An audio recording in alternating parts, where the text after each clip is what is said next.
This is important right now because you hear this taught a lot. It's taught across colleges. It's taught on campus, and it's taught in the media. It's taught in the entertainment industry. Today, whenever we're talking about the unspeakable acts committed in the name of Islam across the world in record numbers, what is it that we're inevitably told? But the Crusades. All right, don't ever use that voice again. But the Crusades. As a matter of fact, it's so commonly used. Here's a montage. Remember that during the Crusades and the Inquisition, people committed terrible deeds in the name of Christ. Why are only Muslims mentioned in talks about religious extremism? Did y'all forget about the KKK? Westboro Baptist Church, Crusades.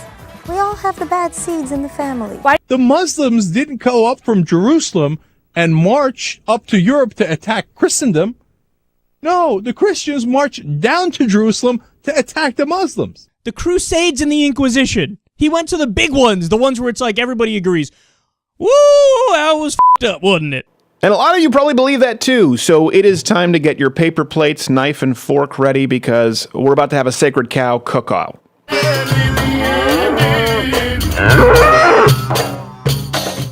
It's a nice little graphic there. Sure to get us some letters. So let's get through these myths. If you've been taught about the Crusades, I'll call them the Second Crusades, the retaliatory Crusades. I'll explain in a minute because it's important. That they were unprovoked, that it was just Christians running across the globe with pointy hats and swords, killing any and all Muslims they could find, innocent or not, simply because they didn't like their brownness. It couldn't be further from the truth. Now, it's important because this is taught in schools across the country. A lot of people believe this. The fact is that these Crusades, the Second Crusades, they were a response to the First Crusades from Islam, from the Muslim onslaught for hundreds of years. For over 400 years, there was consistent Muslim expansion, aggression, violence. Muslims took Jerusalem in 638 AD. They pillaged Rome in 846 AD. Christian Spain and Portugal in 711 AD. Sounds like a gas station, but it's historical context that you need to know. That's why you tune in. Southern Italy during the 9th century. The Ottoman Turks were advancing into Europe and invading the Byzantine Empire. I think it was 1050, 1060 something AD. The Turks were marching into Asia, Syria, and then the big one, the big reason. So if you look at this map and you can see it expanding, was 1453, the capture, the sacking of Constantinople, which basically put an end to the Christian Byzantine Empire. And here's the thing. I understand military expansion, okay? So I'm not going to condemn the Islamic world for doing this back then, okay? Now, right away, that should change the context to the Crusades because people war and people go back and gain territory and win. But the sheer brutality from Islam, for example, they deliberately desecrated the burial sites of Peter and Paul. Dick move. In 846. Exactly. These are military terms you need not concern yourself with.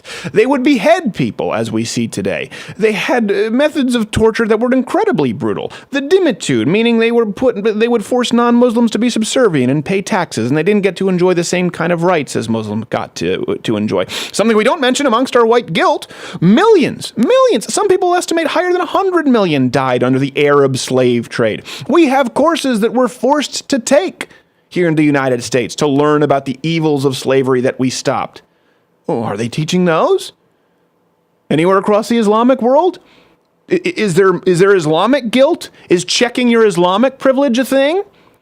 So this kind of brutality, this kind of inhumane treatment, and yes, military expansion and cultural expansion is what led to the retaliatory Crusades. People like Vlad the Impaler, you've probably heard of. Do you know Vlad the Impaler? Commonly known as Dracula, I believe. Dracula is how he's known. Yeah, Vlad the Impaler was an actual person. Some sucked. Little bit of a sadist. I'll give that to you. Vlad the Impaler became really brutal precisely because he was a prisoner and saw the inhumane treatment, saw the brutality from the Islamic Empire. That's why he's seen as a folk hero to some. Now, I would say he went a little too far the other direction with impaling people and allegedly drinking blood. He found the line. But it's good for him. He found it. You find it and then you dance back. That's what you have to do. They heard the message loud and clear. It's true. He was one of the few people who fought them off. He was using Verizon back then while everyone else was on Sprint. They got the message. He was ahead of his time. Vlad incurred no roaming charges. Like that. I do. So all of this is what led to the Pope putting forward the idea of a Christian crusade for the first time that kind of gave license to killing people who weren't Christians because they were facing the extinction, potentially, what they thought of their culture, of their way of life, to who they saw to be barbarians at that point. And it's important to remember that the Crusades, the retaliatory Crusades from the Christians at that time, met the criteria of the just war clause. They were thought of as an act of love in response to Muslim aggression. Historically, they met the criteria that was necessary. So that's a big myth that we know. Another one that we hear a lot, and that context matters, is that the Crusades are some sort of a source of modern Muslim aggression or angst toward the West. There are terms out there, often parroted by, of course, the Young Turks, Reza Aslan. Did any of you learn this in college where they talked about when Christians took Jerusalem in 1099? I should say, took back Jerusalem. Yeah. Which is really what they wanted to do. They'll teach you when Christians took Jerusalem in 1099. No, when they took back Jerusalem. Kind of like when people talk about the War of 67 when Israel gained territory. They don't talk about how many countries, was it Egypt, Jordan, I'm going to remember the third one, were teaming up to eviscerate them, and Israel just happened to kick their asses and took their land for protection. It's left out. So when Christians took back in 1099, you've heard this term, right? That their siege of Jerusalem, blood. They had blood up to their knees. You might have heard it. It's a term thrown around a lot. Even so much so that Bill Clinton said this after 9/11, mind you. The context matters. In trying to be sympathetic and show his tolerance and how progressive he was to the terrorists and terrorist supporters across the Islamic world, Bill Clinton had this to say: those of us who come from various European lineages. Can you do it in Bill Clinton? Yeah, try that. Are not blameless. Indeed, in the First Crusade, when the Christian soldiers took Jerusalem, they first buried a synagogue with 300 Jews in it. I was going to say that's unnecessarily dark to do it in a Bill Clinton voice.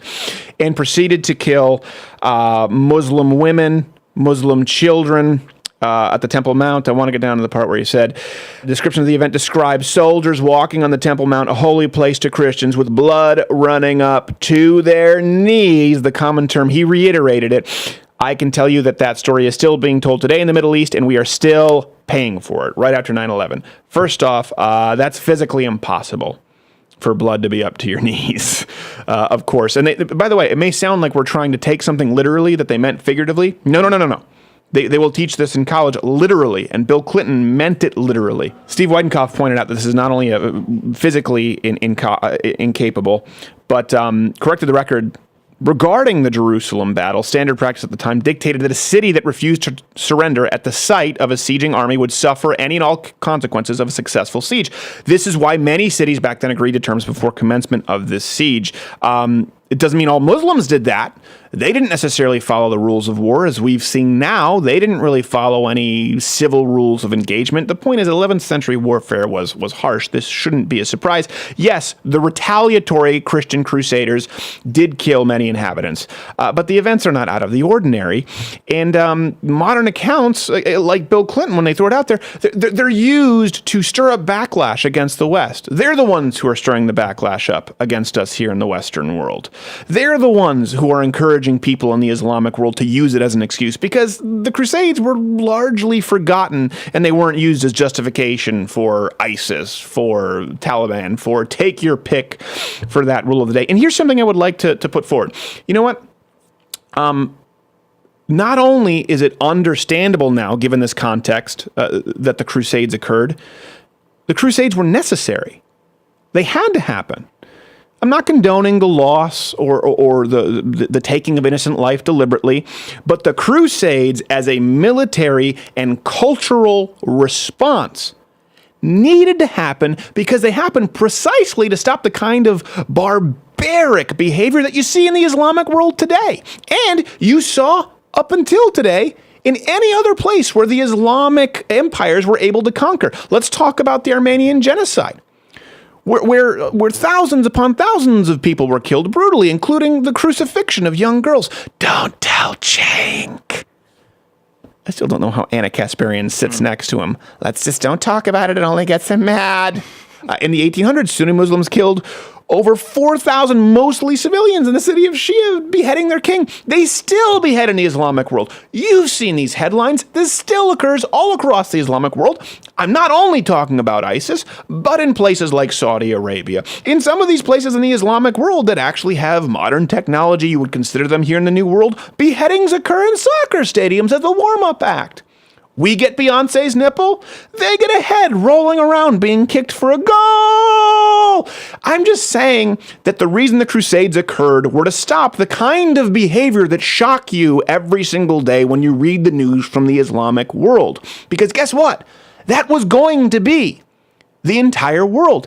Even today, ISIS and their ilk are still forcing non-Muslims into dhimmitude with taxes and violations of basic human rights. And here's the main point. Whenever religious Islam has been given the opportunity to congregate, given a petri dish, in contrast to the rest of the modern world, to the rest of Western civilization, Europe, the United States, the Islamic world, when given the opportunity to civilize, when given more time, doesn't get better, doesn't make progress. It almost always gets worse. It gets worse. And that's what was happening before the Crusades because of the Islamic Crusades, and that would have occurred across the entire world. It's not one of those issues. Leftists like to act, sometimes they'll use this argument, right, that, well, Christians have come a long way if you go back to the Crusades. They were pretty uncivil, and some members of Islam are just in that, it's like that phase for them where they need to get beyond it. No, Christians before the Crusades did become much more civilized, were advancing into the New World, then because of Islamic onslaught and behavior, they had to get down in the dirt. The Crusades occurred, and they continued to make progress. By contrast, anywhere in the Islamic world where what they expanded into with their Crusades has been allowed to continue, it has gotten worse and darker. And if you're a progressive and you feel the need to appease it,